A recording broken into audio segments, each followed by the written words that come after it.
What unexpected moment made you realize your significant other was the one?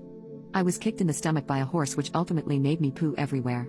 Back in 2019, I was training horses and was at a 12-week international competition for show jumping. For the first time in my career, I had a string of horses to show for clients, which in this field is a pretty big step. One morning, I was inspecting a horse's leg who had accidentally cut himself.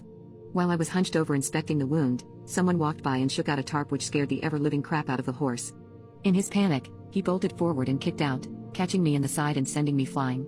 I quickly got up and ran away to avoid being stomped on, but it was then I realized I couldn't stand up straight. I tried to walk it off, but the pain only got worse, and eventually, I couldn't sit or stand anymore, so I laid down in the dirt and discovered I couldn't get back up.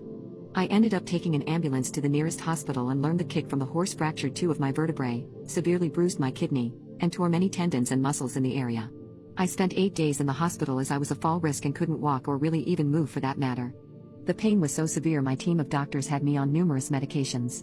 One of those medications helped the immobilizing pain, but it also made me extremely constipated. I wasn't able to pass a bowel movement until my final day in the hospital after pounding prune juice, milk of magnesia, and loads of laxatives. Nonetheless, after 8 days I was finally able to pass the most horrific bowel movement of my life, and they sent me home. I went back to the apartment my boyfriend of 1 year and I lived in, as we didn't have the funds for rehab.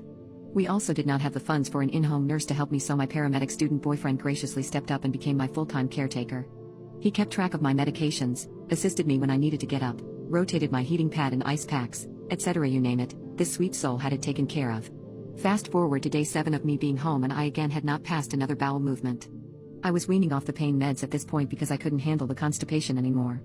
Around 9 p.m. that evening, I felt things shifting in my gut and told my boyfriend I needed to get to the bathroom. He carefully got me out of bed and up with my walker so we could make our way to the bathroom. Once I was situated on the toilet, he let me be. After about 20 to 30 minutes of struggling, I called him back and said it was not going to happen.